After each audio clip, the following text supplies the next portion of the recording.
Hi guys, welcome to another P3D version 5 video brought to you by Blasp. Today we are gonna continue on our freeware theme actually. I got inspired by my latest video with the Mercury or the Dassault Mercury 100. So I thought I would continue with the freeware theme, and this time we'll do another one, another aircraft that's hosted by HJG Historical Jet Group. I think they're called that. I think in my last video I called them Jetway Group. Let me check.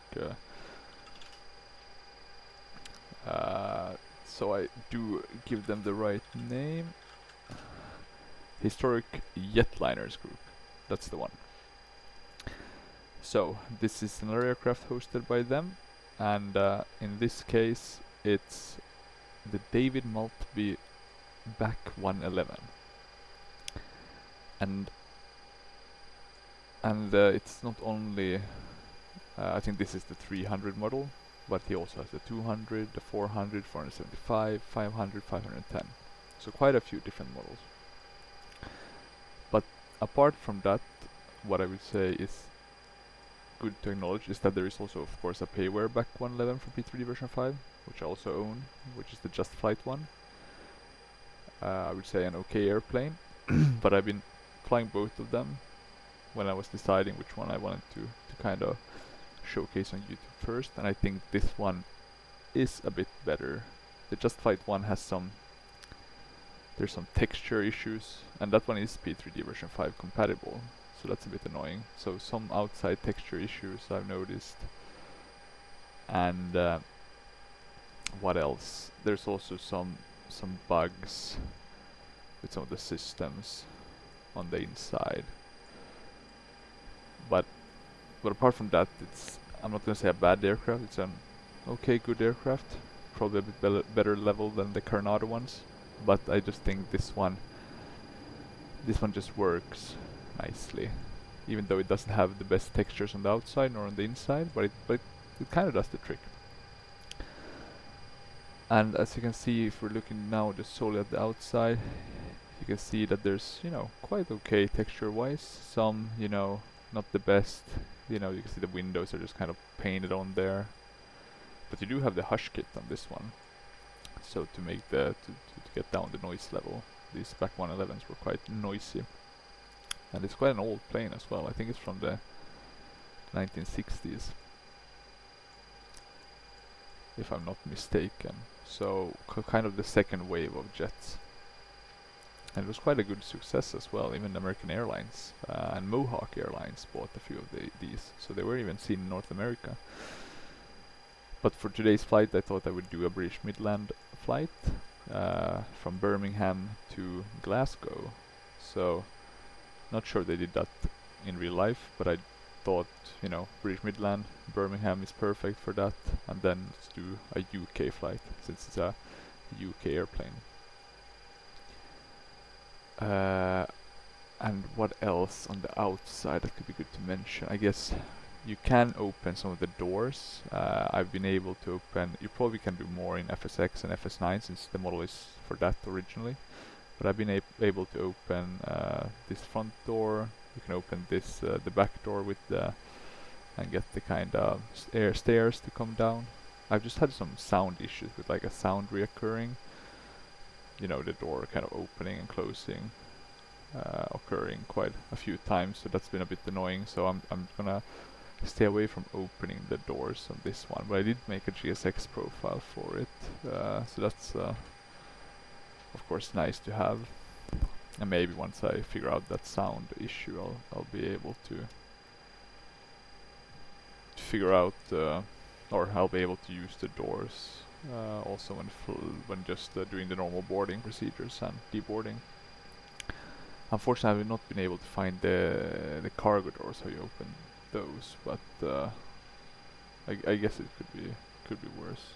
So let's see. We have stairs disabled because I think I have both of them as embedded air stairs, if I'm not mistaken. because there is an embedded one. And then so I think we should just go directly to boarding in that case, and the way I'll do that is I'll open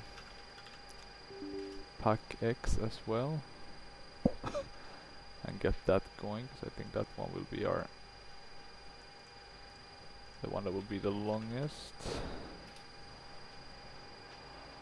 Let me just check that I'm getting this right. So EG, I haven't flown to Glasgow in a while. And our flight number, I think I do have my Simbrief flight plan here. We can do PDF. Unfortunately, there wasn't a profile for the BAC One-Eleven, but just one for the Fokker 28. Thought they were sufficiently similar. Maybe there's no flight number. Maybe that's it. Cruising altitude 28,000. Flight time, let's do 2 hours and 55 minutes. I think that should be sufficient. I don't think there's an aircraft to select for the BAC One-Eleven, so maybe let's just do the DC-9, which I kind of imagine is quite similar in size, maybe a bit smaller. Then in terms of boarding music, I don't think I have one for British Midland, but I do have one for British Airways, so let's use that. And then for custom safety reef, I think I have an A330 for British Midland. Let me just check if I have it saved here somewhere.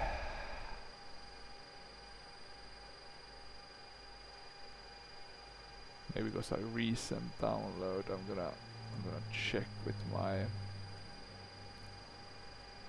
quick access files.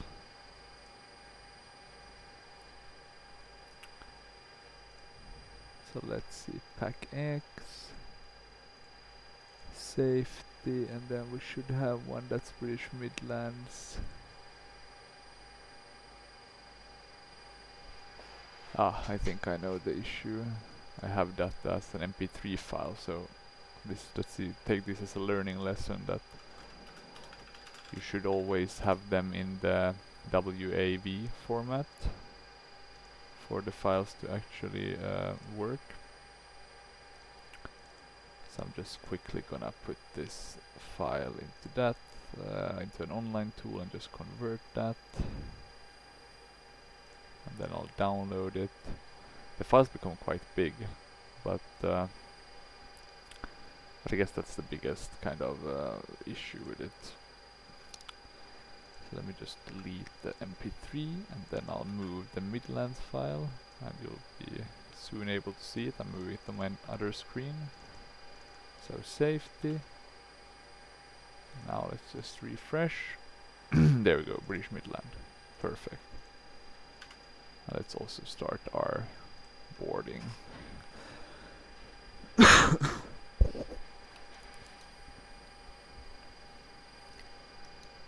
Let's see, I'll do 100 passengers.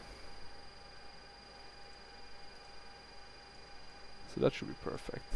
So you can see we'll get the belt wagons to drive forward. For some reason they have this shader or shadow issue, like where they become like totally dark from certain angles. I'm not sure if that's a GSX problem or a P3D one, but it is what it is. Okay, let me just do crew as well.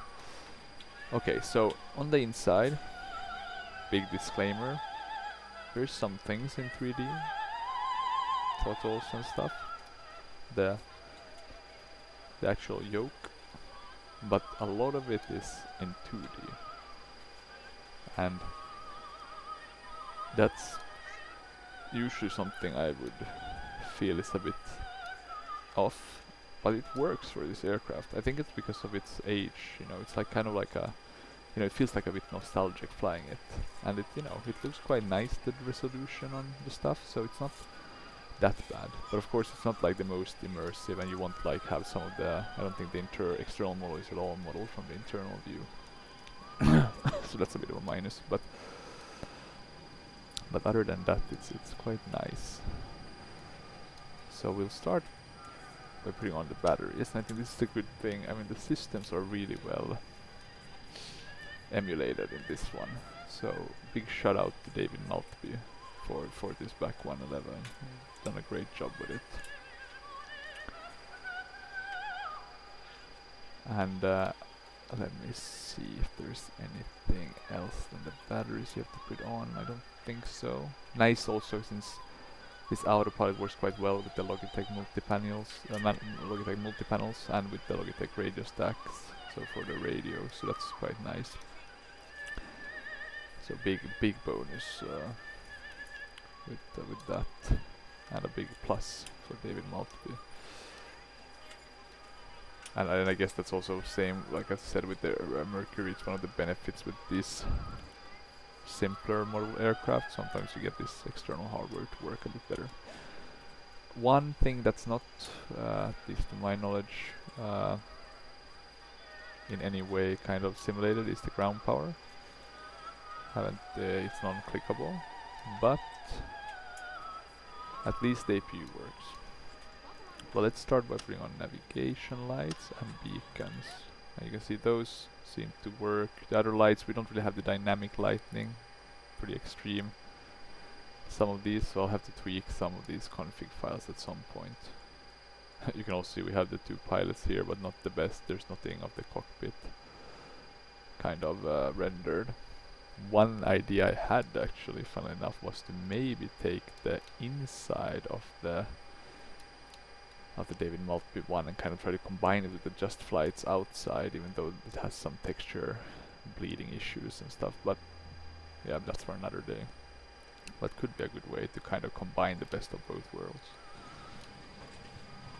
So on the inside, I don't think we had like the Mercury. We don't have any sort of checklist, so that's a bit unfortunate. But we do have some pointers, so like really simple checklists. So we'll use this for once we get ready for takeoff and similar. Then we do also have a V speed gauge, so that's nice. You click on it and you get those. I'll wait with that for a bit. So then, before we start the APU, if I remember correctly, what you want to do is you want to put on the fuel system, so transfer pumps, transvalves. You also want to do the booster pumps,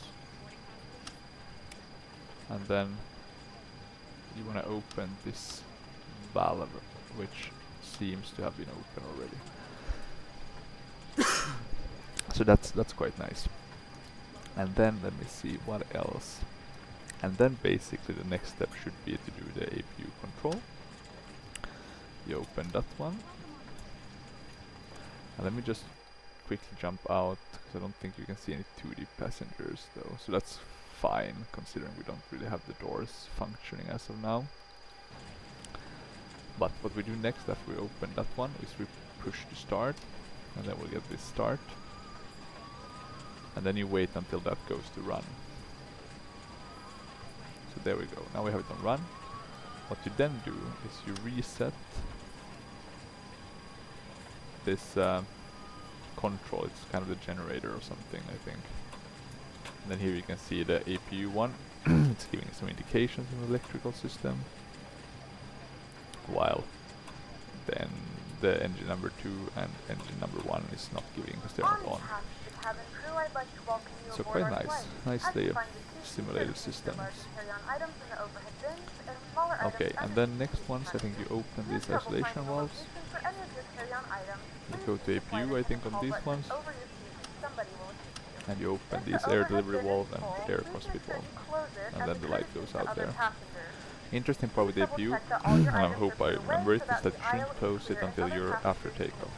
At least according to the checklist provided with this aircraft. I'm not sure if that's correct in reality, but it is what we'll follow today.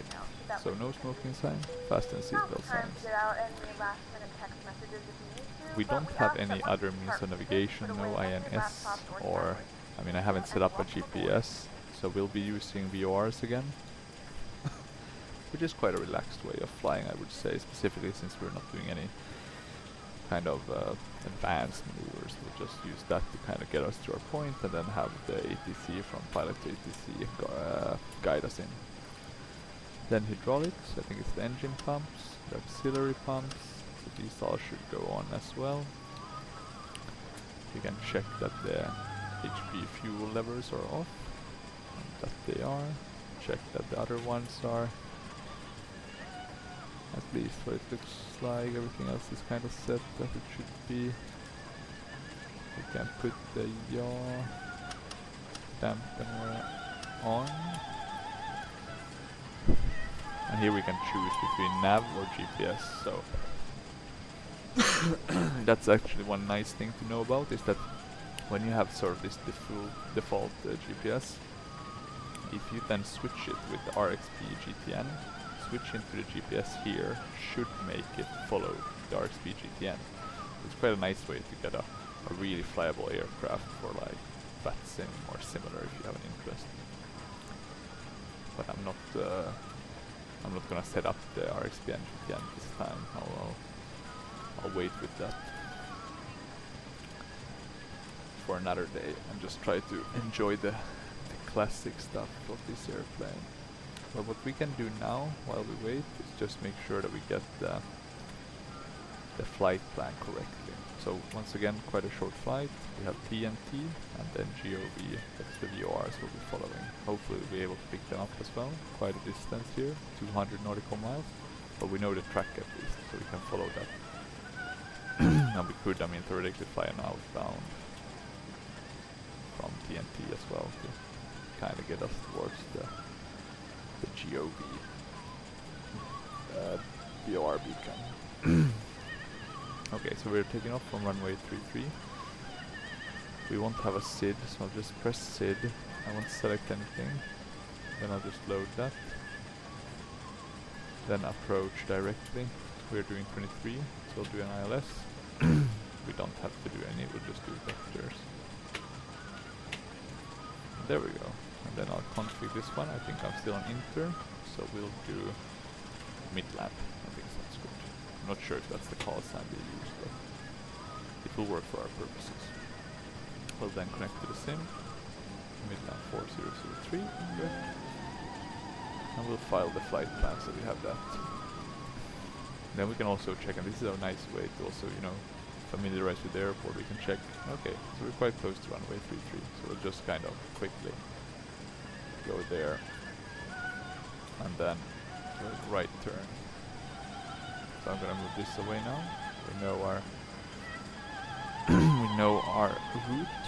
I've already set up the payload. Unfortunately, there's no separate payload manager, so I just did that through the normal P3D settings. Let me just switch the radio, because I don't want to hear the 80s from pilot to ADC. Okay, so next step is to kind of set in, I think, our first VOR. And I think you can see the nav radios here. So I'll just do that one immediately, 115.7. Now we have that selected. You can see we have found something already, so that's nice. And we can see that we have 36 miles, and I can see it also on my Logitech radio panel. The track we should have is 4 degrees. So I'm just gonna quickly tweak our course to 4 degrees.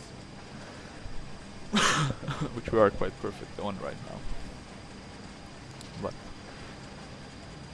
we'll have to go a bit to the right to get aligned.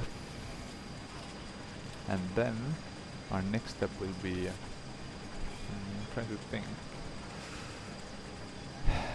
I guess we should check if everyone's boarded. But apart from that, it's not, there's not really any... We're on your time now. Oh, now the pre-flight started also by PAC-X. I don't think there's anything else we need to set up in terms of navigation or Good similar. morning, ladies and gentlemen, and welcome aboard. Our flight time will be roughly 2 hours. Please note the cabin door is now closed. We ask that you make sure that all devices are in airplane mode and your larger devices are now shut down and stowed. If Let's you have not basically already, just get please ready. fasten your seatbelt and verify it is low and tight across your lap. The tray tables and pushback must be in the full upright and locked position. To kind of do the pushback and stuff. I think GSX is done also, so that's nice. In terms of add-ons, I have all the TrueEarth packages, so those will provide the photoreal and autogen. Then I have the UK 2000 Birmingham, quite okay. Maybe showing a bit of its age, but I like the UK 2000. They have their charm. They're just solid overall, I would say. I think Glasgow is also a UK 2000 HD version, so I think that one is a bit more updated.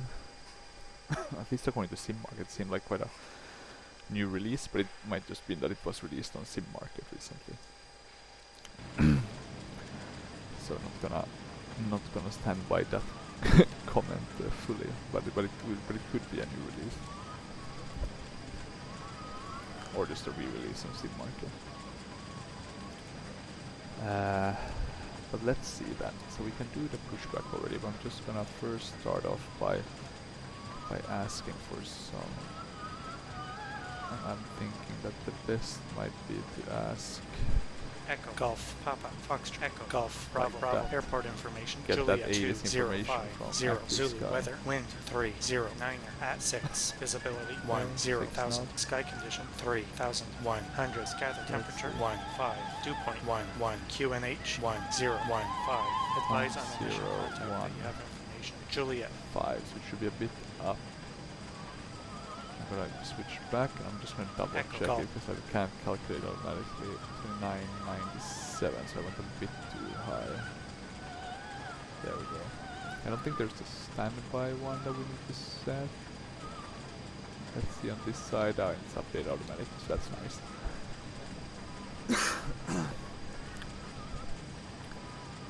So then we have that information. Now we can copy IFR clearance.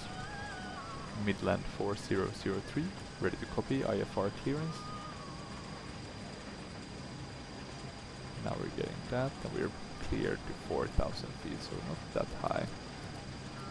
But I must really say, like, if you look at this panel, even though it's 2D, it just looks really nice. I've seen some old FS09 videos with people using like the DC10 panel and stuff, and it has a charm in itself. I mean, it just works with these old ones because the analog layout. So it's almost like kind of like a different art style, which works quite nicely. Let's see.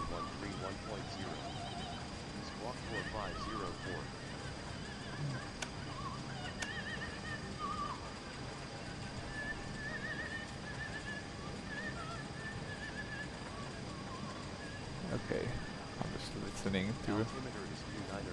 So the same altimeter and squawk 4504. So let's do that 4504.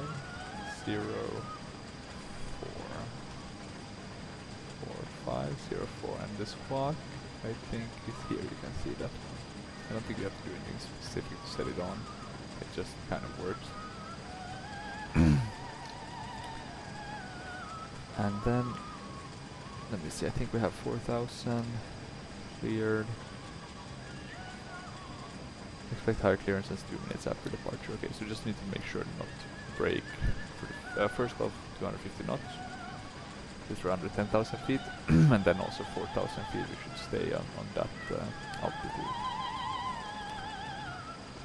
So I think we are otherwise ready.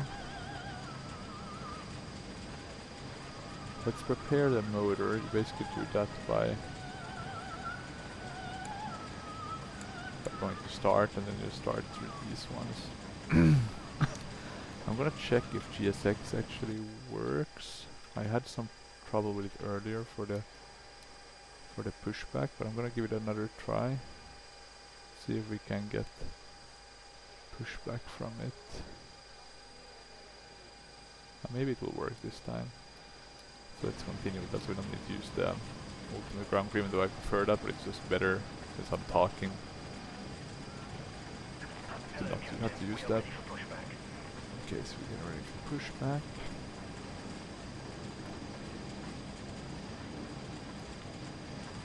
I do wonder if we have some performance charts, because that could really help with It's setting the right EPR or those kind of values to know what we should keep the engine on. I'm gonna quickly check here in sim objects on the 3D and then check if we have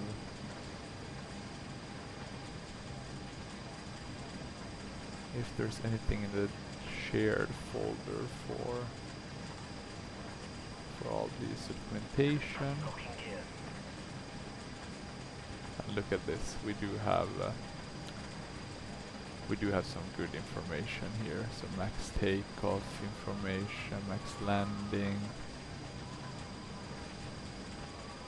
And we're now flying the 300 series, which I think is quite equal to this one. I think this is we are within the kind of limitations.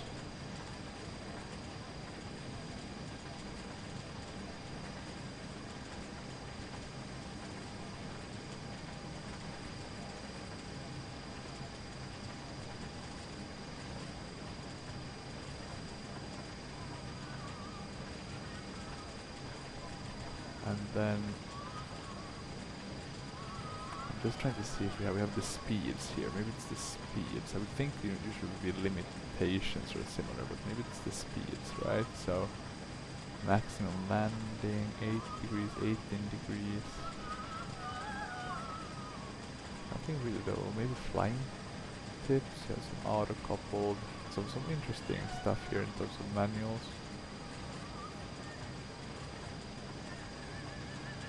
You can also see some kind of buttons that they're recommending. I think it's called VC.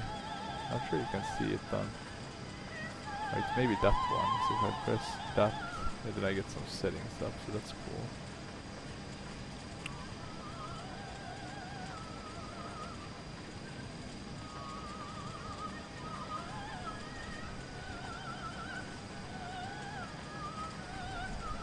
Okay, so in terms of extra things that we need to do, you can see we also have a checklist here, but I'm not gonna like completely follow that because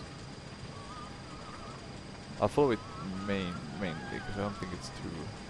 I think I've done all of these, but I'm just not gonna have them like to exactly the checkbook, just so it doesn't take too much time. My videos usually are a bit long, but what I'll do is I'll just keep this one with the speeds open, and maybe we can figure it out when we're cruising a bit if there's some nice information on what kind of EPR settings we should have. Usually are, but not always. Okay, so I think we are now.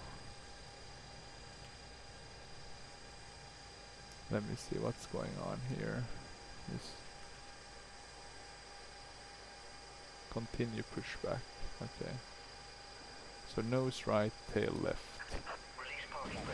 Okay, I'm gonna request pushback. Oh, already? Fast. Midland 4003, ready for pushback.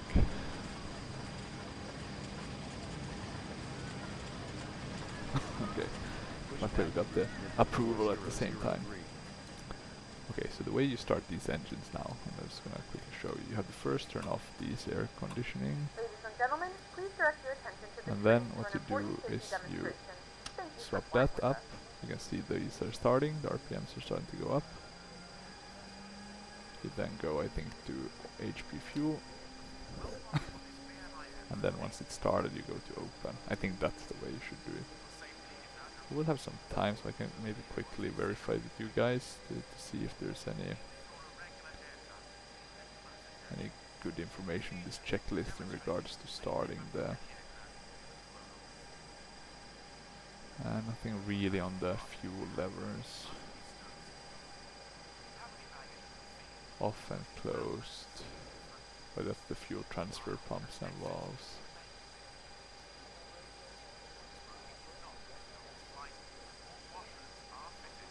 And on and off them when climb established. Okay, so there's quite some interesting in terms of these ones.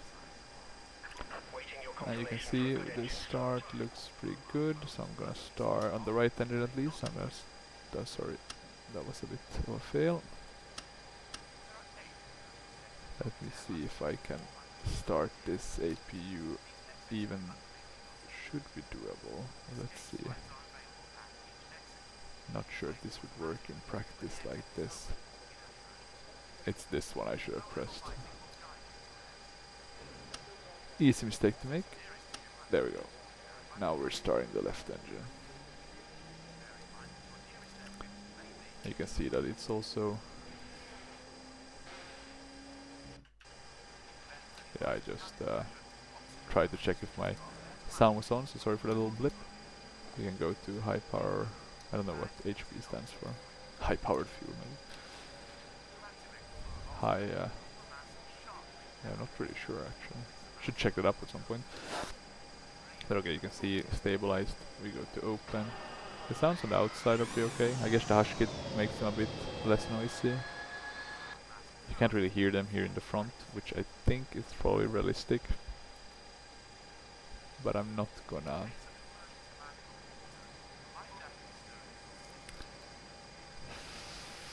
at least do anything about that for this video. But you know, maybe there's some nice sound packs. Usually, you know, you'll find something on Sim Market like BAC One-Eleven sound pack.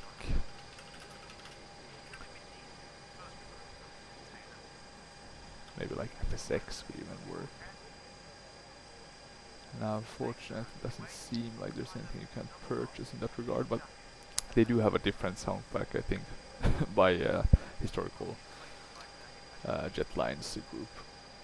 So, might be worth checking that out. I'm gonna confirm the good engine start and ask for taxi clearance. Midland 4003, ready to taxi.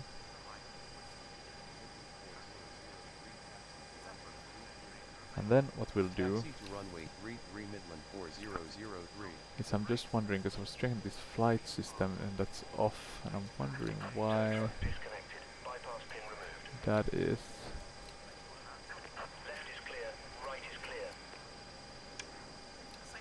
So you can put that on heading. Here we have the heading bug. Let's put that to the same one, so we have that at 4. I'm gonna check quickly the checklist, see if we have anything about the flight instruments checked and set. This is the only information we get on that one. They're not really telling us too much about what we should press, and we have some buttons that are unpressable. So what we'll first do then, now we're just following my memory, we'll reset these ones. So we get the generators on. We'll do the pitot heats, basically starting all of them. There's no taxi lights, that's a bit, so I'll just do the runoff and these nose ones to kind of mimic the taxi lights. Then I think, oh, the emergency lights, we should have armed those a long time ago. Cabin is ready for takeoff. I don't think, what does these do? Steward call. I don't think that has any effect. But at least the button works for some reason. We can check that the generators are working. We have no external, but we do have those. We can put these back to APU, so we get some aircon.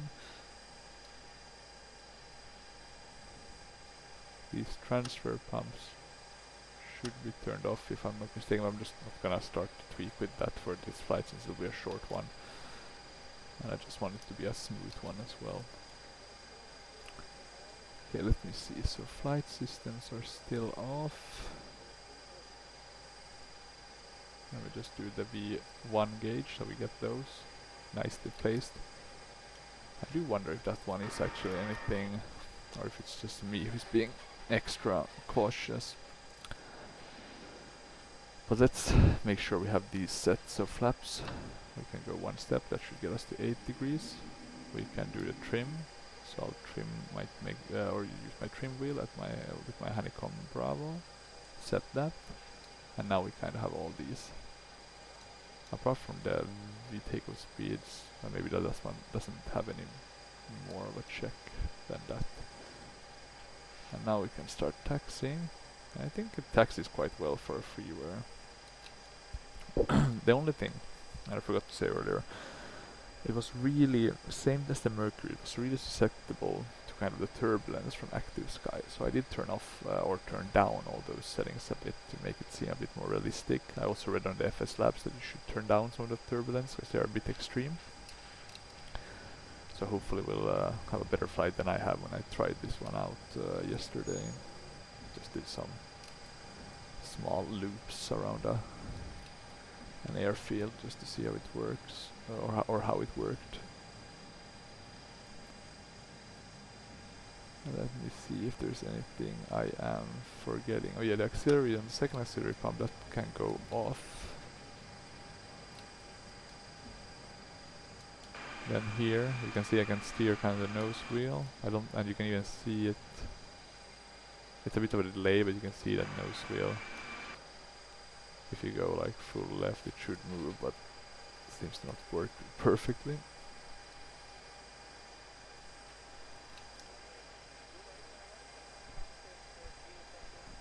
Let me see if you can press this to get a... Or maybe it's an automatic altitude alert. So basically now we'll be just going towards the end here. Hopefully we can get there, so we're the next in line after that. I think it's a Flybe one. I'm not sure those are still in business. They were at some point, but I think they went bankrupt. So that's a bit sad, of course, but the way of life. Let me see if there is anything I'm just missing. I just want to make sure there's nothing stupid I've forgotten to kind of check or set, but I think it looks quite good. Systems are on, and that sort of stuff. Now we should just turn a bit to the right. Checking some of the 2D panels just to see if there's anything, because those can usually give an indication. Sorry about that awful graphics. If you make it smaller, it's much easier to see actually, so that's quite nice. So we have the pitot heat, side window. Let's put those on. Maybe we can put that to low. Any other ones that we can? Tower on 118.3 Midland 4003. I think the rest is quite... I guess monitor speaker can be on. And that should be enough. Okay, so we're now taxiing slowly towards our runway. I can't even believe that some of these planes taxi better than some paver ones. That's just hilarious. Maybe we'll just use the full runway just to make sure we have enough time or enough runway to eat up in case something would be wrong, which I doubt. And let me see if I'm trying to see if we have any information in terms of takeoffs. I'm going to check on my side here. We can go up all the way to 240 knots with our flaps of 8, so we can go quite fast. I really wish we had some limitations, but I guess I'll just try my way forward. Let's see, and we'll soon request, well, let's request takeoff clearance now already. Midland 4003, ready for takeoff. So now we're getting the takeoff clearance. And since we got that, we can also put on the landing lights. As you can see, they kind of do drop, but there's not really any dynamic lighting. You can't really see any effect with that. 33 squawking 4504, maintain runway heading until above 1,300 feet, then proceed on course. Midland 4003.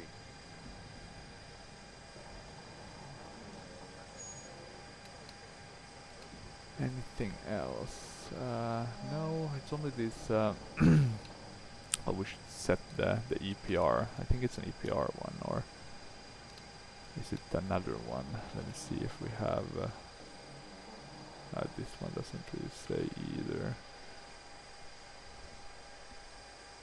And no information about what we should kind of press. Or what we sorry, not press, what we should use in terms of the actual. So I'm just gonna set this based on what I think sounds reasonable.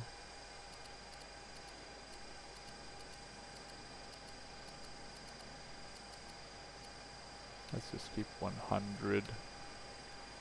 That should be sufficient, I think. Not sure though, it moved kind of the arrow as well, so not 100% sure how it works, but let's see.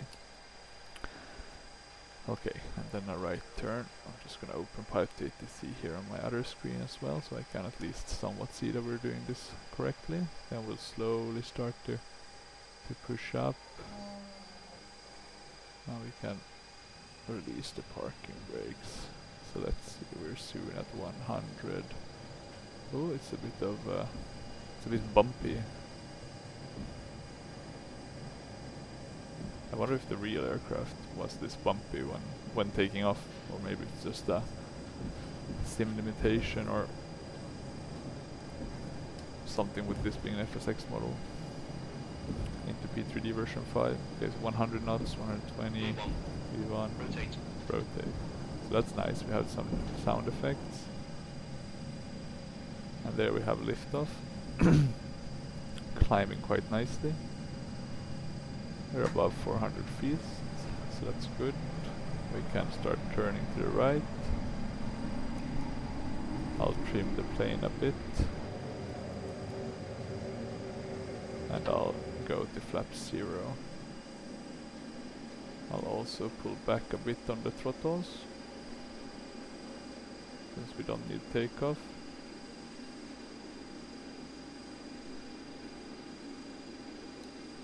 Oh, we should have maintained the runway heading at above 1000, but yeah, not the end of the world.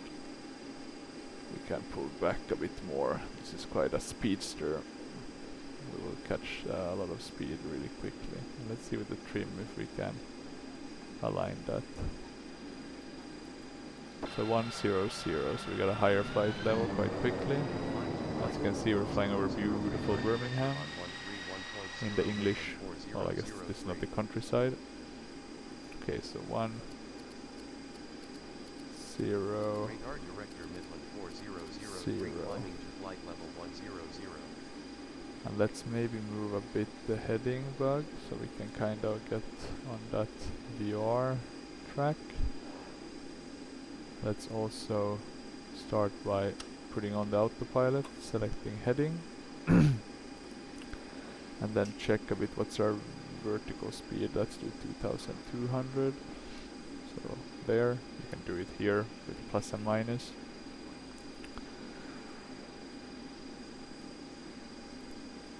Okay, so we are going quite nicely. Let's maybe give a bit more throttle. And then once we're waiting, we can start shutting down some runway turn-off lights and some nose lights. Then we'll wait with landing lamps. And here we're climbing quite nicely now over the English country / city side. Let's see if we have some information here. Max takeoff, engine, RPM percentage 13, so dry 101, so we're at least below those. Anything about cruise? Nothing there at least. You know, sometimes they hide some valuable information. So we're soon quite aligned with the heading. 8.77, take care, Midland 4003. We are losing speed quite, so I'm gonna give us a bit more RPM and arrest our climb to kind of get that speed up. We should soon be tracking correctly, so that's nice. Now we're gaining speed quite rapidly, so let's pull it back a little bit. What we can do is already put this to Vorlock, so let's see if this one is able to capture the localizer here and follow the VOR. Going a bit to the right now. You can also see here kind of what we're trying to track. So we should be turning left in a jiffy.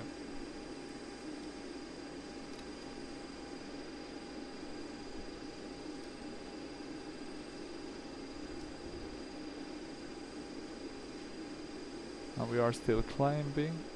Gonna increase our climb speed and pull down the throttle. So I did already pull down the throttle a bit, or pull back, in order to get us to not go about 250 knots too quick. Now we're turning to the left. Maybe a bit delay with the localizer. Seems to be some sort of overcast. Nothing too bad. Let's see, the sun is there. Okay, I guess explains why there's a bit of... Oh, but no, there's... Now you can see the outside wall isn't the best textured one. I wonder if there's like PBR for that. Some people make their own PBR, which I've seen some clips, it shouldn't be too difficult.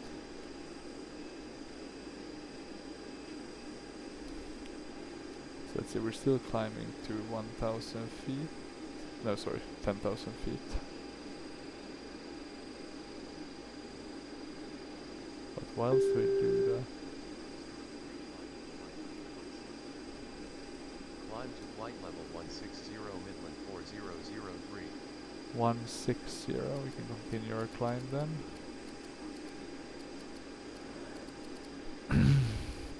So we'll put that in there and we'll increase a bit our speed.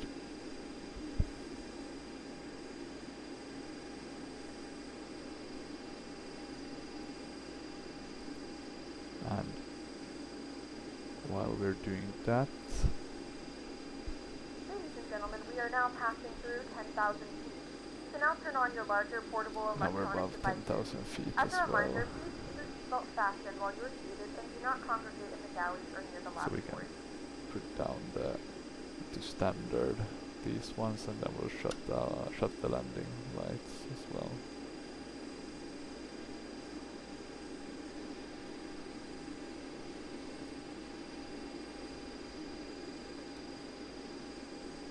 So we're climbing quite nicely. Maybe we can climb a bit faster. I'll push the throttles a bit forward.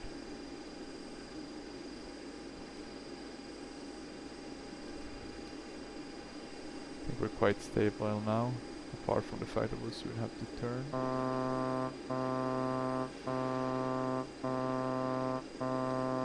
We're getting some warning, but I'm not sure what that warning is actually, so I'm gonna just quickly press to... Is that the cancel altimeter horn? Is that to cabin? Maybe I didn't... Let me check the pressurization if I forgot to set that. Yeah, that should be open. The master valves. These are on auto, which makes sense. And we do have... I don't think there's anything we have. Of course, it's easy to forget certain things.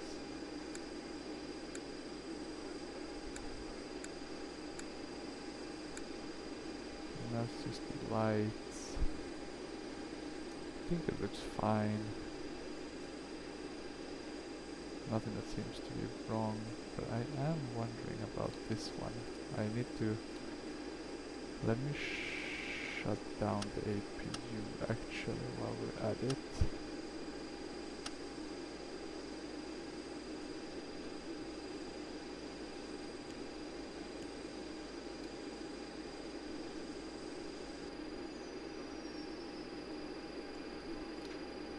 It could be that I maybe made some mistakes with the air conditioning. Ice warning, we're also getting some ice warning. Let's put some anti-ice systems on. See if these will work a bit better now. Oh, and now we have unfortunately passed the threshold, so what we can do instead is we'll go to heading, and then we can turn to the left on track 332 310. Heading 310 Midland 4003. What we want to do now is set in our next target on the nav, which should be Climb to flight level 154. So we got that, even though it's quite far away. Then we can set in our course as well, which should be 332. So we're not that far off actually. What we can do is already go then to the VOR lock, and we can climb to flight level 2. Heading 310 Midland 4003. I'm just gonna put on our vertical speed. I think we have it okay. Maybe we can climb a bit faster. Push the throttles forward.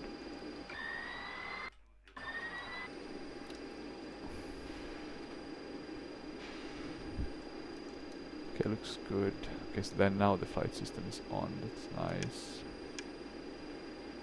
I think we need to... this one is automatically updated, I guess, depending on what we have selected here. So that's good to know. But okay, so let's see. In terms of pressurization, here we have set required cabin.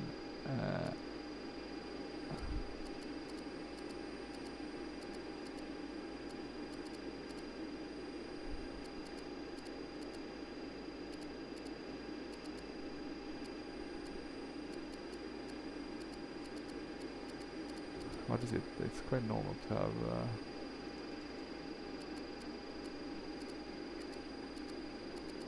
quite a high cabin. Let me see if we do 6. Let's do 7. Isn't it like 8,000 you would normally have in the cabin altitude? And what's this R then? Set required cabin. Then I guess this one would be. So I think we're now having an increased cabin pressurization. Let's see how that works. Even some shadow effects on the inside of this 2D/3D panel. Quite interesting. Okay, so we're now tracking 332, but due to the winds, I am gonna assume in order to track 332 we have to go a bit to the left of it actually, which is always an interesting fact. So we have the localizer on. We're still climbing to flight level 220. I'll give us a bit more throttle. How much do we have left? So 180 nautical miles left to our target. So quite a long flight. Or not really a long flight, but a long flight in the sense that there's still some ways to go. It's really beautiful, the orbits from Earth, I must say. Now with the Rex Skyforce textures for the clouds, it just looks really neat, specifically from like above. It just looks nice. Rex unfortunately suffers a bit from the same as with Active Sky, you know, some of these look a bit gimmicky, but it's much better than the Active Sky textures, specifically from the Active Sky. It's called cloud art. Okay, let's see, we got a beep, so that's probably because we're reaching altitude. They told us resume navigation, but they haven't given us any new altitude. 280, so that should be our Climb to final flight level altitude. 280 Midland 4003. 280, let's give a bit more throttle again, so we can maintain our maintain our current what's it called, ascension rate. I guess that's the opposite of descent, ascend, or climb, I guess makes sense. Let's see, I think this auxiliary pump should be off still. I think I may put that on when I was trying to figure out that noise, that sound. Let me see, the barrel, has that changed? The run air, I don't think you have that, that's something you have on the ground if I'm not mistaken.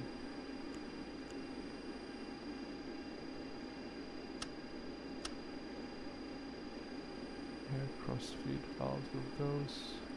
I think those are linked to the APU, so I don't think there's any point in opening those.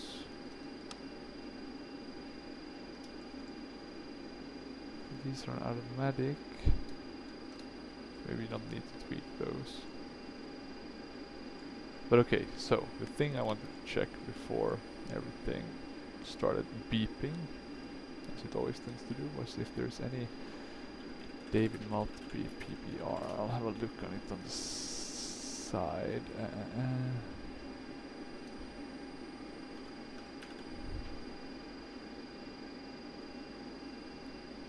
I doubt there is one.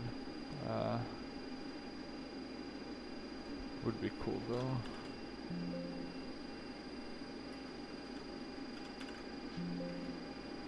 No, nothing. Nothing seems to be available. Maybe here we have a PPR. Let me check flightsim.com.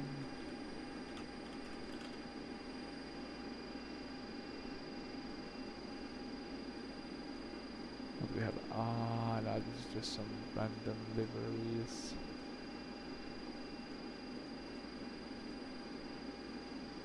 Here's the British Midland one. This one looks pretty cool. Is this the same that we have? Or the lab? Looks kind of the same. A little darker.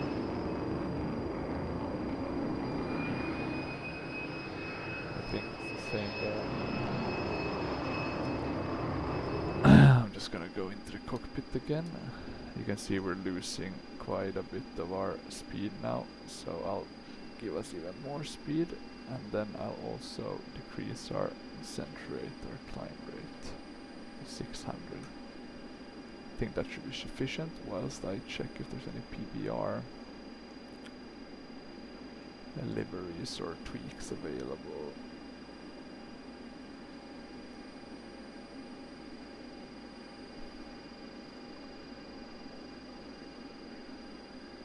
Doesn't look like it.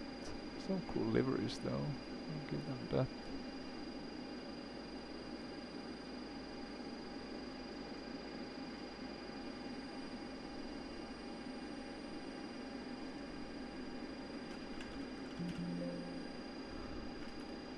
Oh, sorry about that.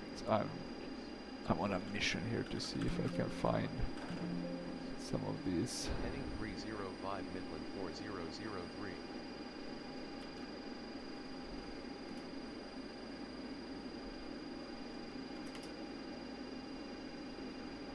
Now I'm only getting the same. Though, I think it's good to mention that this is one of the mods, so the DMFS BAC One-Eleven, it's made, or that's what this, the heading of this one is, and it's an FSX add-ons by BK. They made some tweaks that makes it much better, and also makes it compatible with Prepar3d version 4. And then you basically just click here to download it. So, highly recommended to get that if you want this in Prepar3d version 4. Let me check what's PAC-X saying. I think we can do seatbelt signs off. Oh, it was off already. I think it does that automatically. But I don't seem to find any PBR. Might have to try to do them myself. You can now get up and move about the cabin. However, we ask that you keep your seatbelt fastened when seated. So that's a bit unfortunate, of course. It would be nice to find a nice looking model from the outside.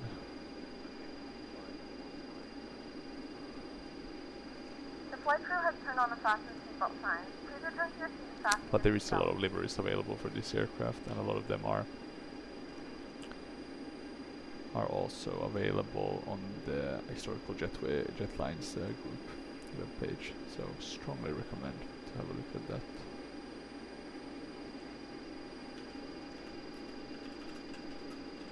Okay, we're soon at 2,800.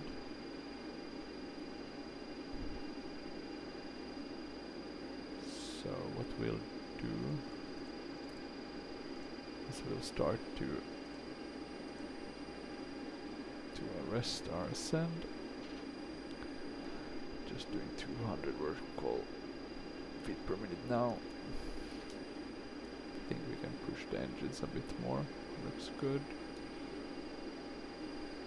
Outside looks really nice. We're getting to the more hilly side of England now. To the north. Looks absolutely fantastic and gorgeous.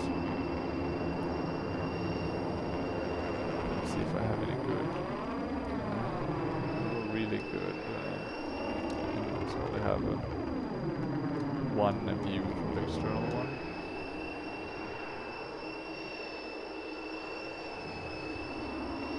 But yeah, maybe it's not too bad since the planes are also.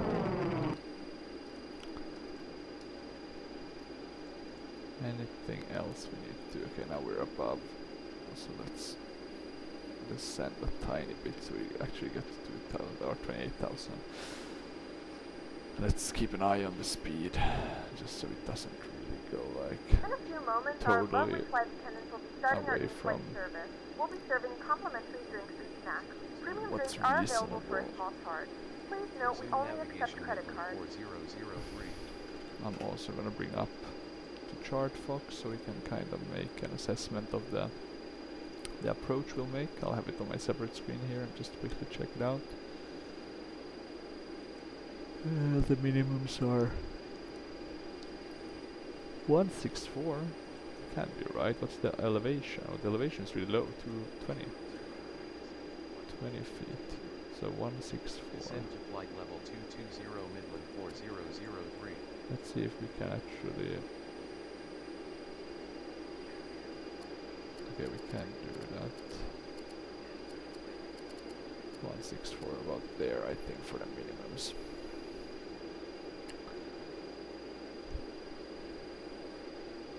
And I think in terms of vertical speed we can start leveling off about 1, 2, 3, 4, 5, 6, 7, 8, 9, 10.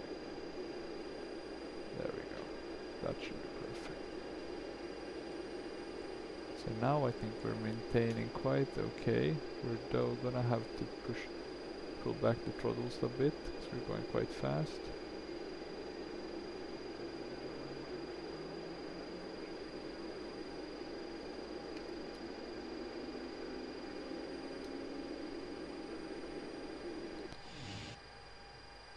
What happened to our throttles?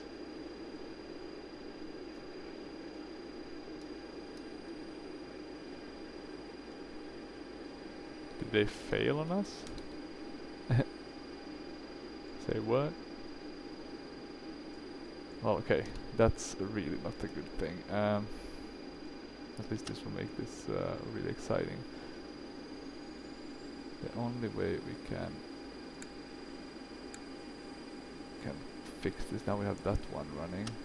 So now let's see if we can restart these ones quickly.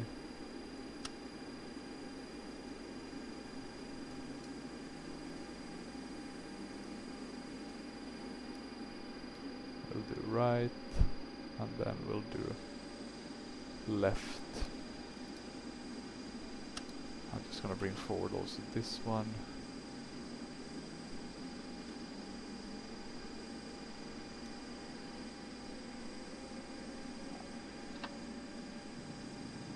Oh, we don't need to arrest our speed.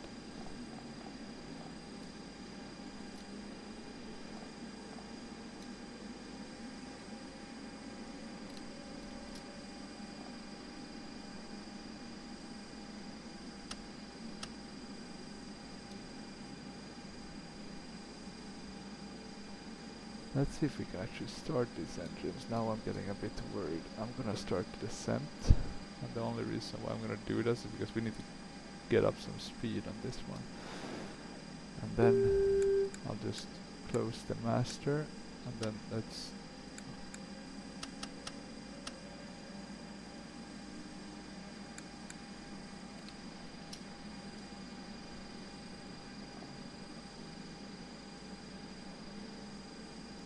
And I'm wondering now if we actually have... So the center pumps are off. Ah. And the problem is probably those valves. Yeah, now you see. So this is why we should have actually used the wing. Because what's happening now basically is...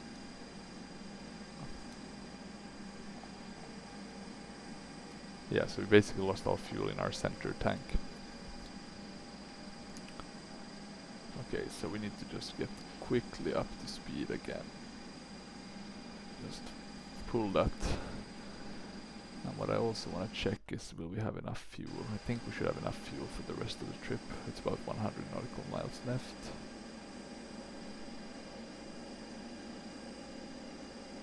They are asking to descend to flight level 220, so we at least started our descent at the right time, even though that was not a planned descent. We'll do seatbelt signs on.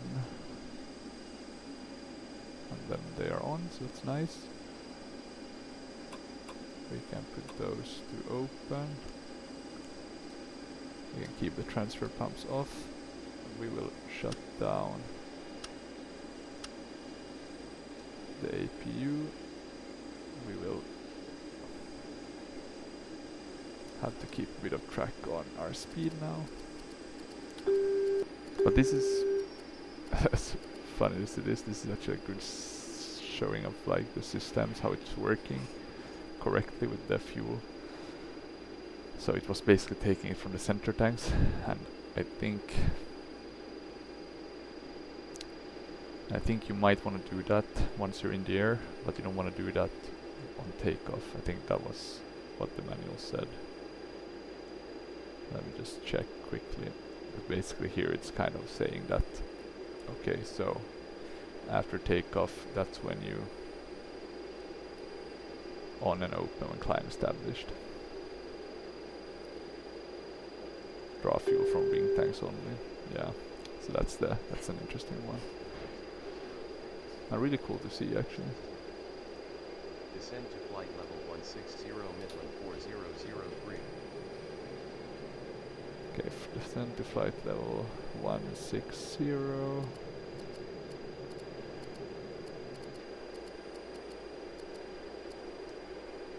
We can arrest our descent a bit. At least in terms of the throttles not pushing us down, or the speed not making us go down even faster, and then by I think I set the vertical speed at around 1,500 now feet per minute to descend. So that should be sufficient. We can also check a bit what's our destination weather looking, 2994. So that's good to know. I think I now have the Imperial. There's some with the metric for the altimeters and stuff. That's a part of the modification package by BK. Let's see what else. These cabin temperatures do look a bit... Not sure if these are working. I mean, I do have it on auto, so that might be the reason why.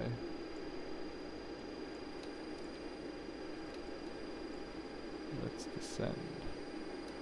We're about 80 nautical miles, so we can descend maybe a bit quicker. I do wonder what the weather will be like at our destination. Just looking around, it looks like we'll have an overcast. Let's maybe check that one. That's what it's saying, broken at 33,600 feet.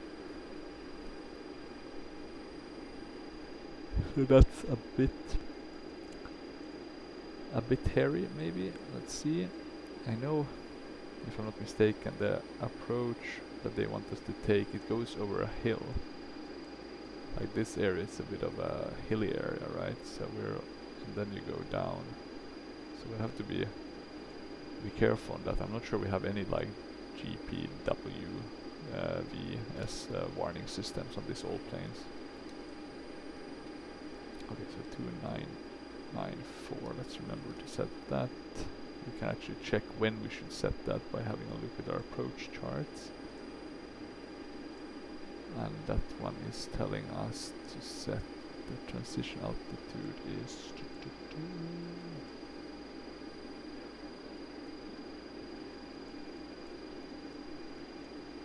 6,000 feet.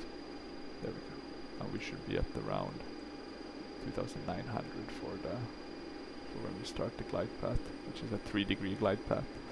So quite a normal one. Okay, we're still descending to 16,000 feet. 160.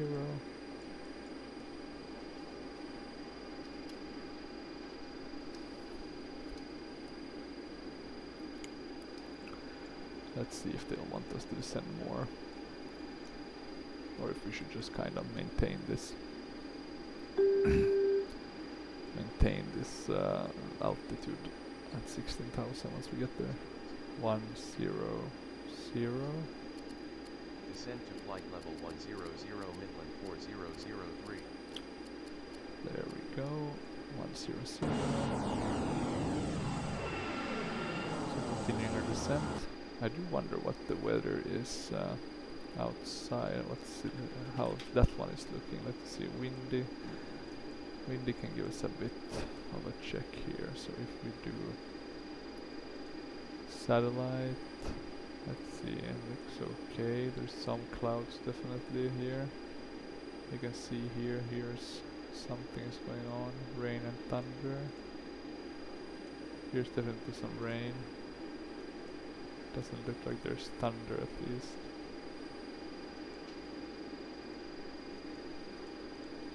Quite okay temperatures.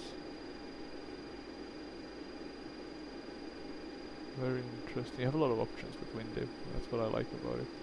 Kind of what you want to see. Radar. I guess there's some clouds here that are a bit interesting. Okay, we can. I'm gonna once again lower our descent rate. I think we're quite nicely on track as of yet. Plus we do have sufficient speed. We're almost at 250 knots, so it's looking good, I would say.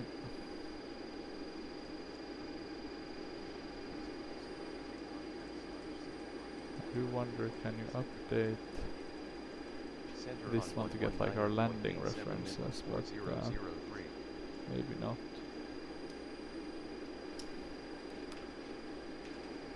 Center Midland 4003 descending to flight level 100. Okay, flight level 100. I just really like this true earth. This looks really good. I mean, there'll be some buildings that look a bit off, such as that one. It's a bit mouth-based, but I mean, generally it just looks nice. If we go high up, you can't really, the eye test doesn't really say too much. Because it's hard, right? The eye will kind of fill in the wrongs. But okay, so we're descending, it's looking good. The airplane's been flying quite well, apart from the minor hiccup that I totally forgot that we didn't have any fuel. And the way to check the fuel, because now I'm actually pretty interested in that because of the issue we had, is to check. Let me see if we have the information somewhere. It should be, or it has to be somewhere, right? Otherwise it's quite difficult to fly if you can't. Here, fuel quantity, sorry. Me being totally stupid. Yeah, you can see here we have enough fuel, so that's good. Almost at 10,000 feet.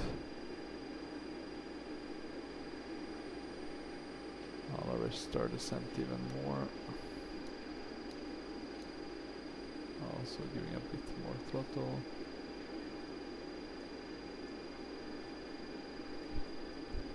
What's the course will be on an inbound course of 228 with a localizer of 110.10. Yeah, no, 111.10. Altimeter is 2994, descend to 5,000 feet, Midland 4003. Descend to 5,000 feet. Okay, they really want us to descend now. So we can do 5,000 feet, that should be fine. We're gonna be in the clouds though really soon if you're just looking at the outside. Track one final time. Please ensure That should be fine, we'll go in the down. full upright position. Please also store any carry-on items either in the seat back pocket or under the seat in front of you. We'll go down to the level they want us to go.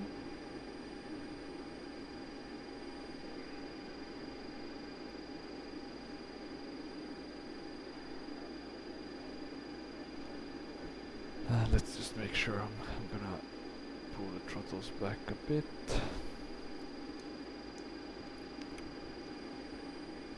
Autopilot is still doing a marvelous job tracking the VR. We are about 40 nautical miles, as you can see here. We'll soon probably get some headings to the right, because we'll need to go right and then do a left turn to kind of align with the ILS in order to track, what was it, 228 or something like that.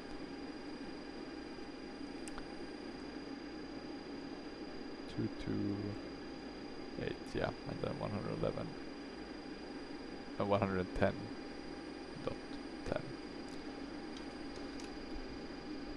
is the ILS for Glasgow.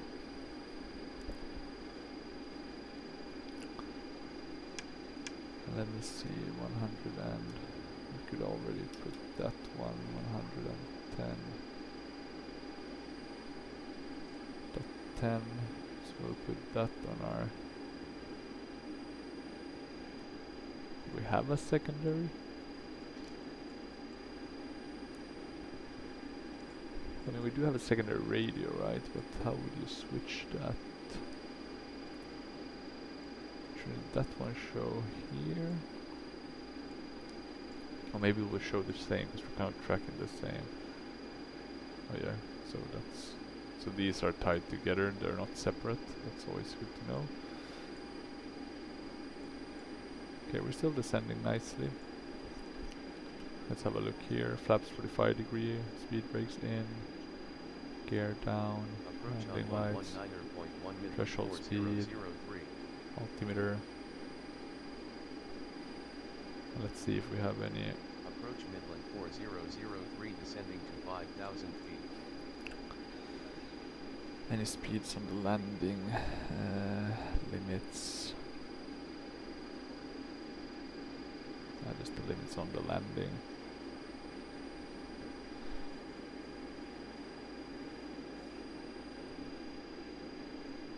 No real information, unfortunately.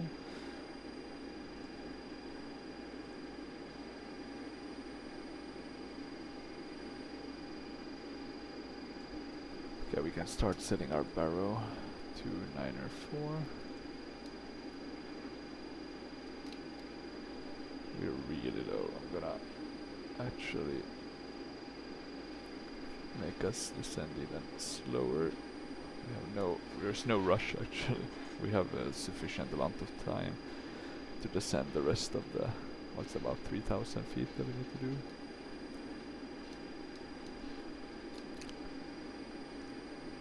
But look at this, Scotland, super beautiful. I'm even thinking of getting through for X-Plane, just to, it's so super nice looking. They should have come up with some solution for Prepar3d to kind of offer photoreal like this, kind of True Earth style. Wouldn't even have to be the same level as True Earth, but something similar. I think that, and with a better weather engine for the clouds and stuff, it would really compete with Microsoft. Might also be worth it for X-Plane to consider, because I don't think the normal, let's say, the normal kind of textures or the normal graphics on the ground are sufficient in today's world to be really competitive, at least visually. Even though flight model wise and stuff, X-Plane is really nice. Let's see, we're soon at 5,000.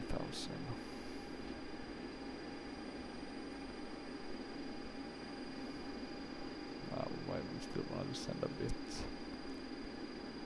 I'm just gonna check 5,000 feet, that's what they told us to, so we'll descend to that. You can see all these windmills. Probably been built more since this True Earth was compiled based on that data. In that sense, it's also quite cool with True Earth in the photo because you're really getting a snapshot in time. Like this is what the UK Scotland or England Scotland, and then I guess Wales is also included in the True Earth UK package. It looked like in 2017 or whenever the data is from. So quite cool in that sense. There's some in the autumn already maybe in the same, so we're getting some different trees, some different colors. Okay, now we're at 5,000, so what I'll do is I'll stop the descent. I'll give a bit more speed so we keep above 200 knots at least. Nothing crazy, but let's see. Still waiting for those heading directions that we should get from the ATC, but nothing as of yet. We should have extended landing lights a long time ago. I forgot about that, but I'll do that now to make up for my earlier mistake. We can maybe also do a public announcement to our dear passengers. Oh, we had an emergency status, engine failure. Because of that minor hiccup. Maybe we can just... We've begun our descent, and we should be on the ground soon. It'd be nice if we're able to say something to our passengers, but they seem to be... Let's keep them luckily unaware of our emergency status on PACX. Or the emergency status that we did have, which PACX picked up. Which I think is quite cool that it can do that. Okay, we can go a bit slower, we're almost above 250 knots. We don't want to go that fast.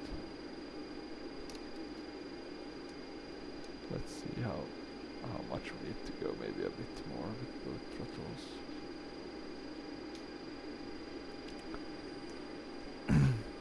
Okay, so still no vectors.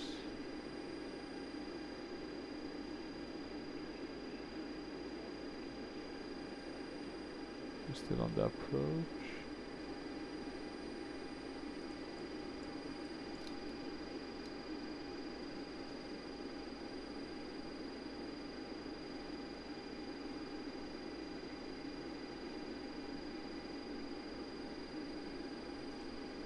Oh, is it foggy? That will make this a really interesting landing. It could be that we're just flying in the clouds. But P3D tends to surprise you with fog once you least expected.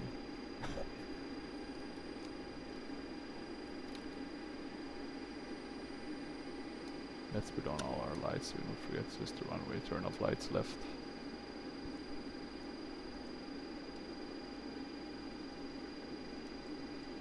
How's the fuel situation? 4,000 both our wing tanks, empty center tanks. Fuel lever is fine, that's nice.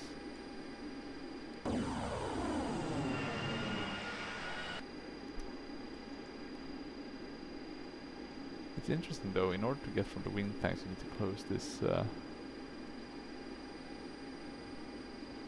this transfer valves, which makes sense I guess because it's taken otherwise from the center tanks, but I just don't know why that didn't cross my mind. Of course that makes sense.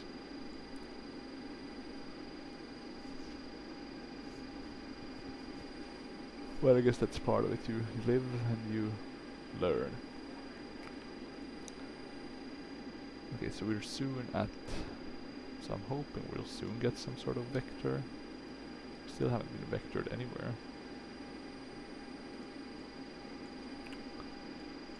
I mean, there's the airport right in front of us.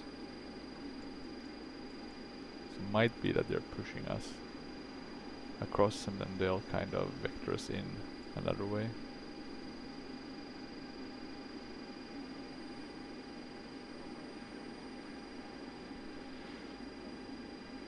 And we are at our designated altitude. 040. Turn right. 040 vectors to the ILS approach for runway 23, maintain 5,000 feet Midland 4003. Wait, what did I... Yeah, I totally botched that. I think I just put the ISS, but we don't have an autotron on this one. I was on my Logitech multipal inserting. I was going to insert the heading, but I apparently inserted the indicator airspeed, but that doesn't work like that. Okay, so let's see. I'm also going to put in the right nav 1. So we'll change this one to 110. The course to 228.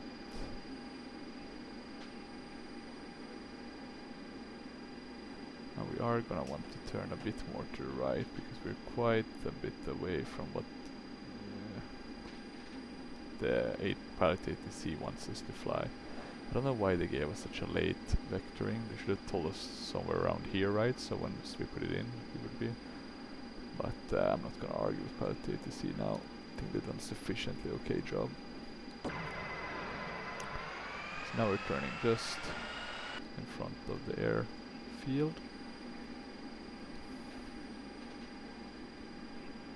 They have not requested us to descend more. So I'm not gonna descend more. Oh yeah, we will turn that 040. There's no rush just yet. And we do have glide slope, so we can fly glide slope with this one, so that's cool. Don't think it will be needed because the weather looks quite nice, but it's always nice to have that option.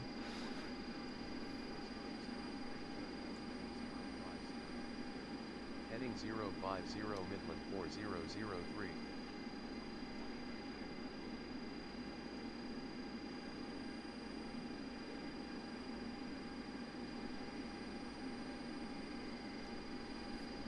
So I'm gonna turn back now to... They're staying as 40, let me see, heading 050. So I'll do 040 because that should align us a bit better. So let's see a bit. Maybe 045 could be the best compromise. Okay, we should soon be at our 5,000 feet. It's indicated by the Prepar3d, and then we can soon start descending a bit more. We're pitching a bit up because we're a bit low on the speed. Heading 040 Midland 4003. We can already, I think, go to flaps 8. So we have that.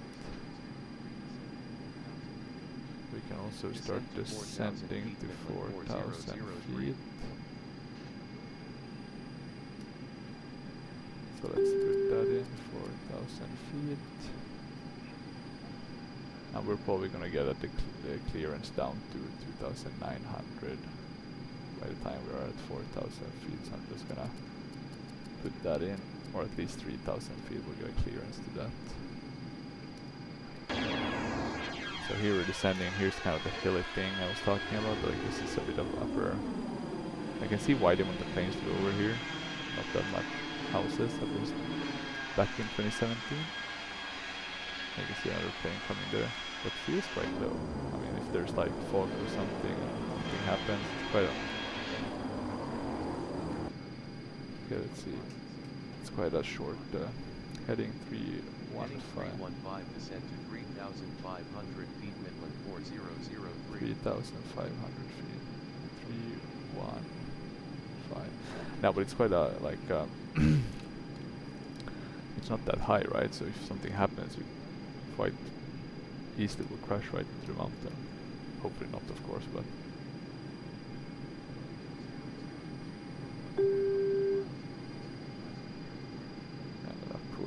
On the speed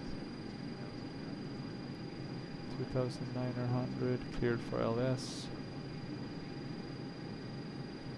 Fly heading 260, descent to 2,900 feet, cleared for ILS approach to runway 23 tower on 118.8. We'll turn into the ILS approach. We might miss it by just a bit because we are a bit slow on our turn.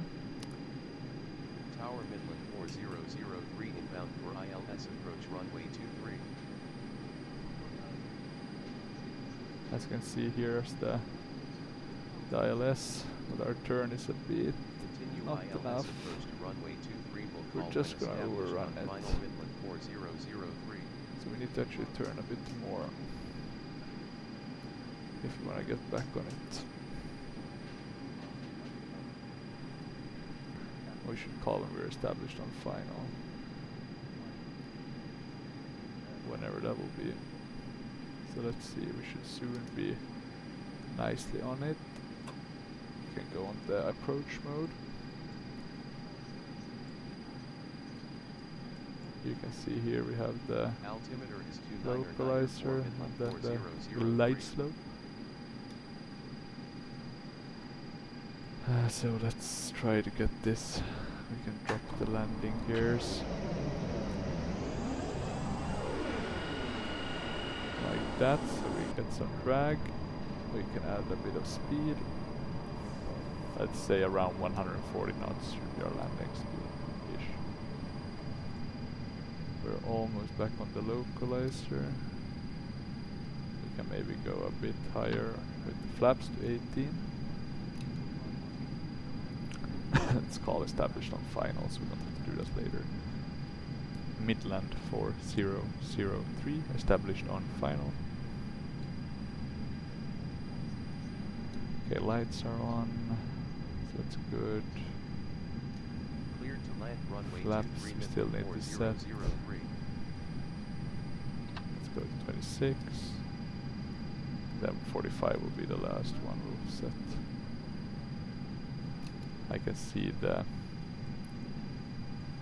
airport there, but let's see that it kind of follows the glide slope, and it does look like it's following the glide slope.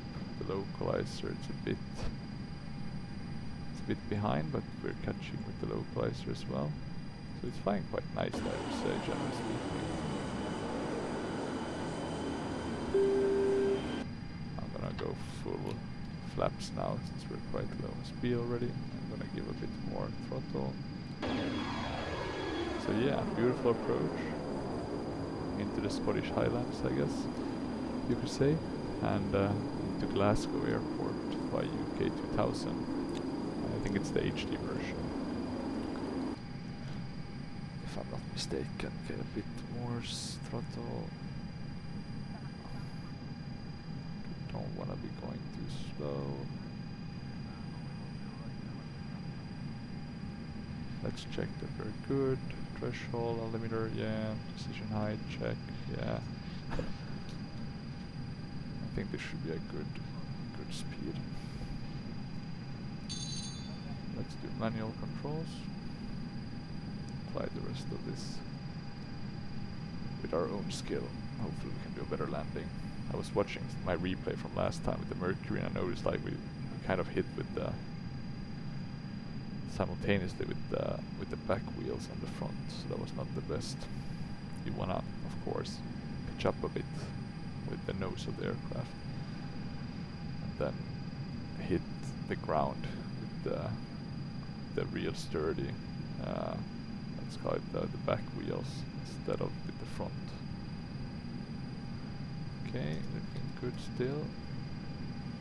Maybe a bit fast. Gonna pull back just a bit on the throttles. We're a bit high on approach, but other than that, it's looking quite good. Don't sink. Don't sink. Don't know why we're getting that warning. A bit of modern warning. I doubt the real aircraft had don't sink warnings. So let's say this Don't one sink. is equipped with something Don't more sink. modern. Don't sink. Don't Okay, sink. let's see, we're now dropping speed Don't again. sink. Nothing Don't crazy, sink. but Don't sink. something to pay attention to. Don't sink. Don't sink. I'm gonna give a bit more speed. Don't sink. Don't sink. Don't sink. Don't sink. Don't sink. Don't sink. Don't sink. Don't sink. I can hear that. Don't sink. Don't sink. God, that's annoying. Don't sink. Sorry Don't sink. about that. Don't sink. I'm not sure why Don't it's. sink. We Don't do sink. have the gear down and Don't sink. all of that. Don't sink.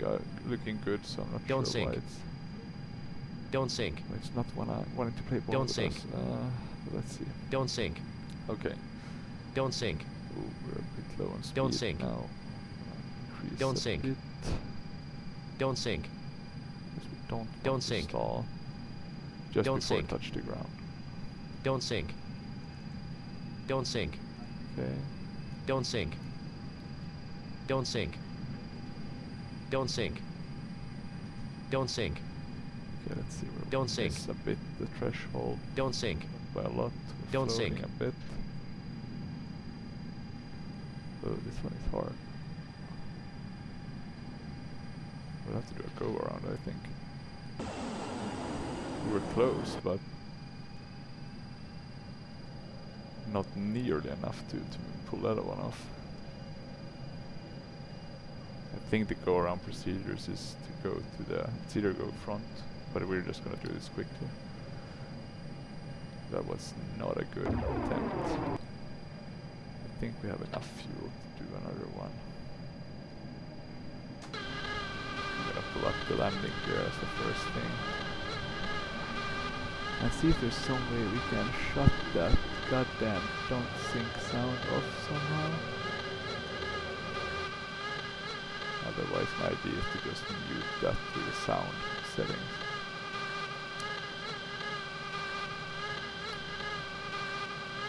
We can go maybe a bit less on the flaps.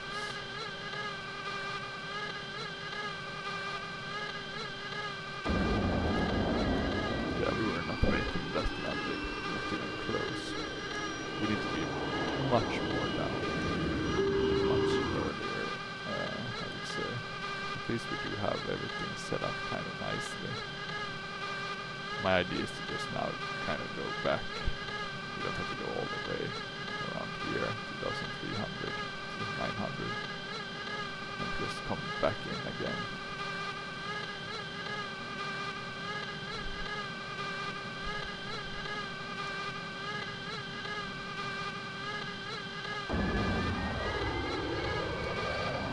Maybe work with an odd one. Let's go to flaps 18. We don't want to have that noise. And we can also think a bit how we'll do this. Let me check though what the official go around procedures are.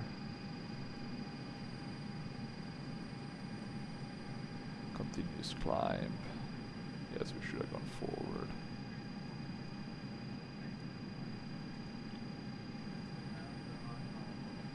Okay, so let's do another try. I'm gonna move this one down so I can kind of see where we are at.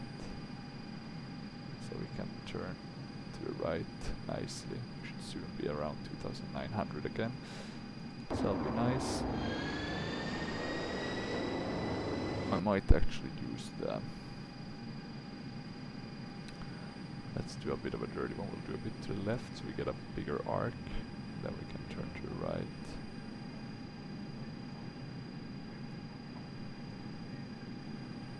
But yeah, that was unfortunate. But yeah, I'm not gonna do... I'll do a late landing, but once it becomes like silly late and you're landing and basically going crazy, then I think it's probably time to reevaluate if you should even do the landing. Of course, I understand some pilots, you know, you're busy, you need to do the landing, then of course I would also have done that. You know, you might have to go somewhere, and it's only a game, right? But I usually try, when I have some extra time, I usually try to do it a bit more wisely.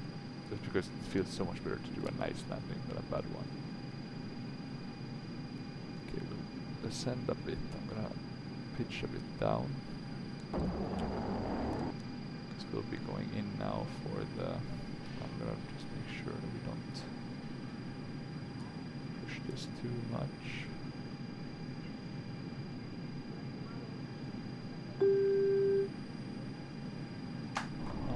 Landing gear again. Drop the speed. So let's see, we'll soon be kind of aligned with the tide slope at least. And then we can make another attempt.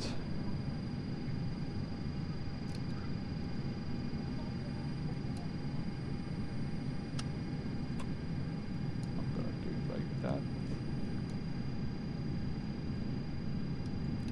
Autopilot, not sure you would do it with this sort of a bank handle. Put on the autopilot with these old ones. I'm actually gonna remove that a bit and bank a bit more than the autopilot would be able to. Just to kind of try to get us back on the glide, on the localizer.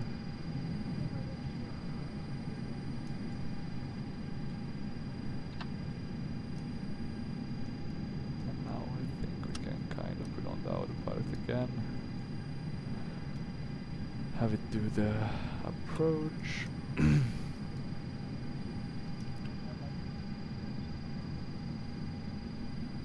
I should have also talked to pilot to ATC actually about the go around, but let's see. Oh, we're not gonna capture this one with the autopilot. I'm gonna do this manually. Okay, so let's see now.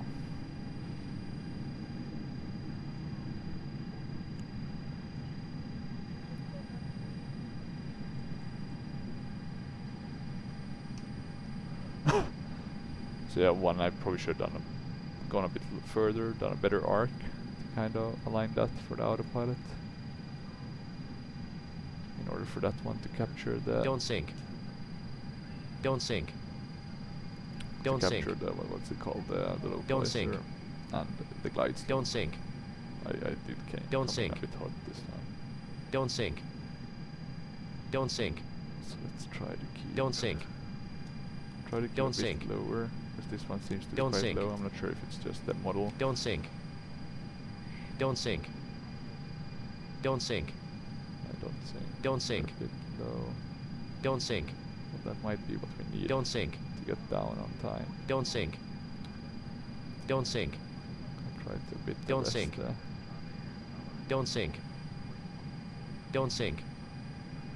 Don't sink. let's see. Don't sink. Don't sink. Now we're getting quite nice. Don't sink.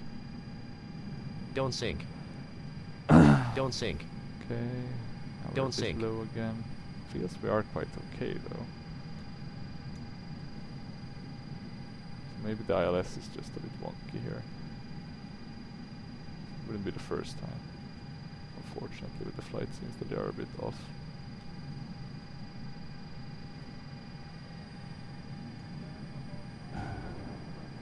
Oh, a bit of a bounce. There we go. Not sure if there was a crosswind. It feels like there's some.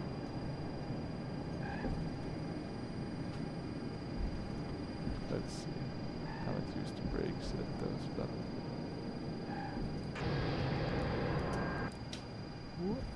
not the smoothest landing, but better than some other ones, I would say.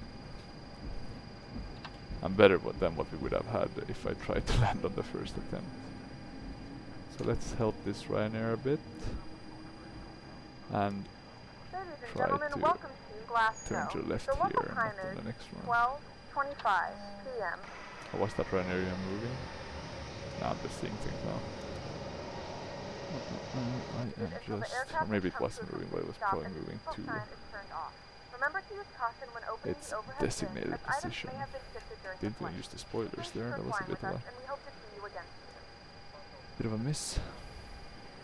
But hey, when you get the righties, you just gotta get down. But okay, that was nice at least. We got a much better landing than we would have got on the first attempt, so I'll take that any day of the week. Let's recheck the landing lights. Let's start to put on the APU. So we get that going again. We can switch here to the APU. Actually, we have that on run. Let's trip that or reset that generator. And let's let me just think. Let's go and park maybe next to the Ryanair one. That's quite close by.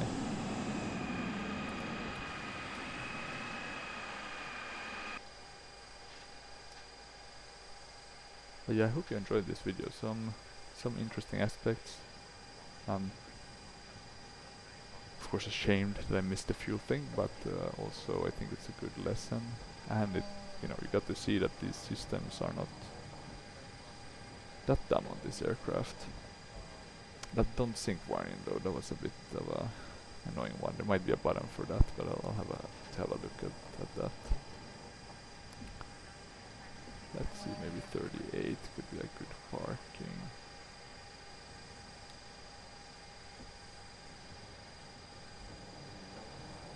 So that one. I need to check also if I can do the Cartagena GSX files. I think I have that for Birmingham, but I don't think I have set that up for... Or I don't have that for Birmingham, and I think it's available for that. I'm not sure if there's anything for Gatwick, but I'll have a look. No, sorry, not Gatwick. For Glasgow, but I'll have a look to see if that's the case. Let me see, so we have APU. Oh, we need the valves, right? That's the... And the crossfeed. Oh, that was not intended. Sorry guys. Let's though try to see if we can do a thrust reverser. Reverse. It should be possible.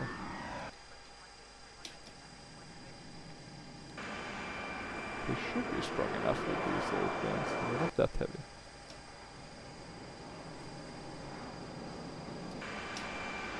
Maybe it's not. Let's then just let's do it like this. We'll ask GSX to help us. They're quite nice actually. With that, there we go. A bit of a cheat. Thank God we're just playing a flight sim. Okay, and then what we can do is shut both engines. So quite simple. We should have asked for taxi clearance also for Prepar3d, but let's just skip that for now. Then we can open one of the doors and close it. The reason we open it is just to get the... Let me see now.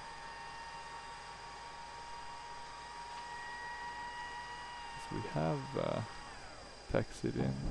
I think both engines are off. let me see, I really want to see our...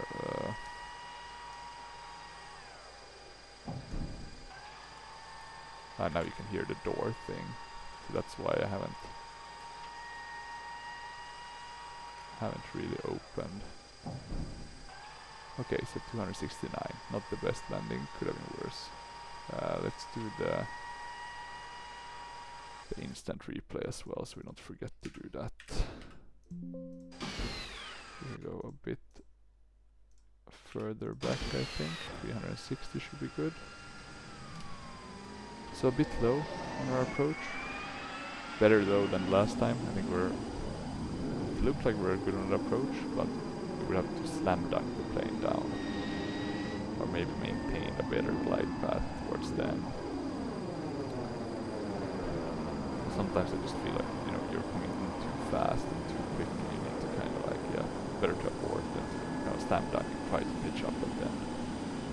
So let's see how this one goes. My feeling is that we are landing a bit, maybe we should have crabbed a bit to the left. But let's see. I'll do the side.